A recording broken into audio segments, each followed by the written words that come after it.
Hi, everyone. My name is Glenn Hughes. I'm fortunate to be the president of the American Sport Fishing Association.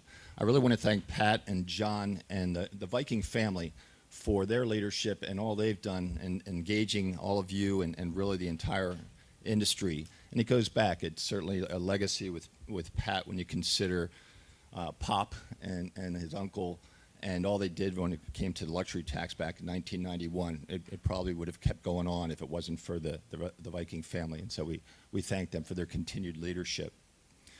So real quick, on the American Sport Fishing Association, we represent the sport fishing industry and the entire recreational fishing community.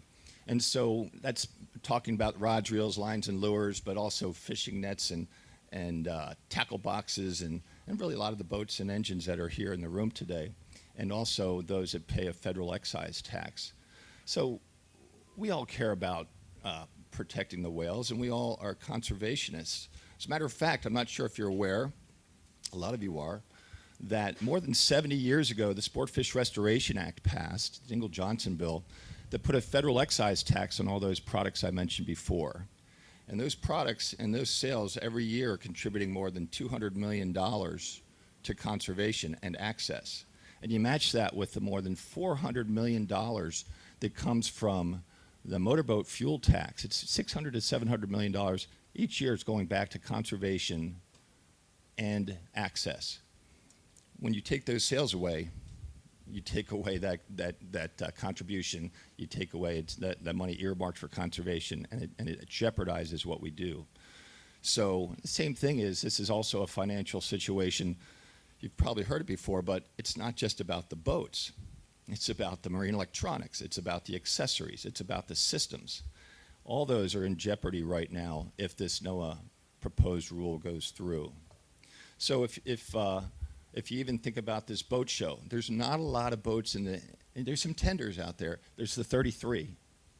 But otherwise, you're talking about boats that are over 35 feet here.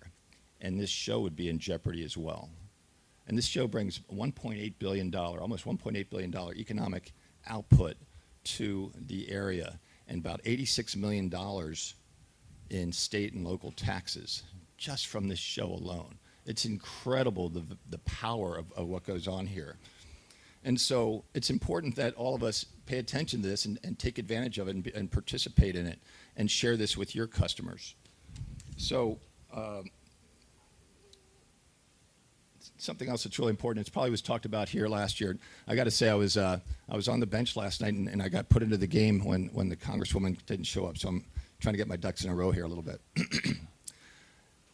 If you hadn't heard, NOAA thought there were about 9,000 boats are over 35 feet. There was over 60,000. We did the analysis. There's over 60,000 boats that are more than 35 feet along the East Coast. And over the last 15 years, Pat mentions one strike in the last 4 years. Over the last 15 years, there's only been 5 strikes. And those 60,000 boats took more than 5 million trips. Now, I'm not a rocket scientist, but let me see. 5 million, more than 5 million trips, 5 strikes. That's less than 1 in a million that one of these 60,000 boats would strike a right whale. So you're telling me there's a chance. Let's just say this is a ill-advised proposed rule, and we need to do something about it.